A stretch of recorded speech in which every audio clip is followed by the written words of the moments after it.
Hi guys! Hello everybody. We are going to do a reading of our book. Yes, we're going to read so one page per day for a month. Yeah. Yeah. It's exactly a month until our book release. You're right. Woo, that's awesome. So fun. All right. I love it. So, okay, here you go. Okay. So John's going to do the reading. All right. So let's see here. The Blind Woodsman. All right. Come on back tomorrow and we'll read the next page. Okay.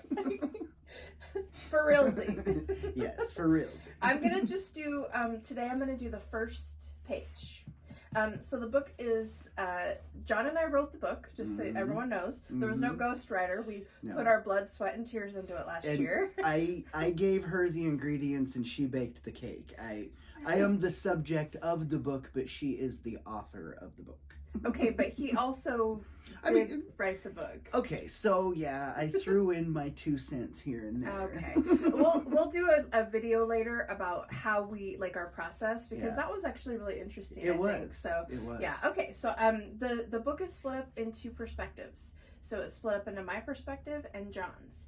And so I'm going to start out reading my perspective today. I'm going to do page 1.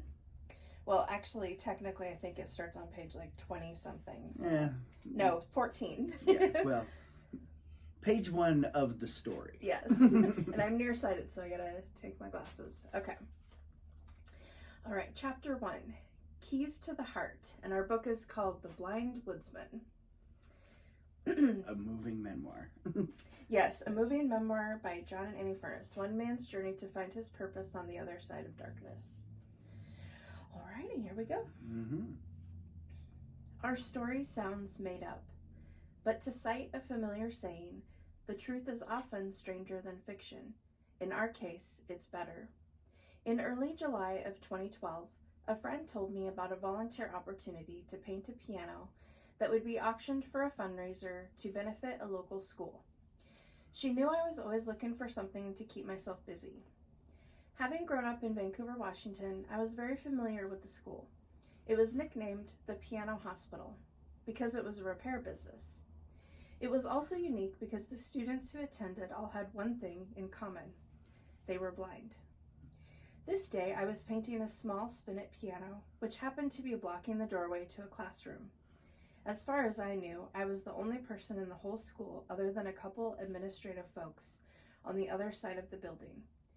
I heard some shuffling and looked up to see a tall man with a white cane bump into the side of the piano and place his hand on the top of it, smack dab into the wet paint I had applied to the instrument.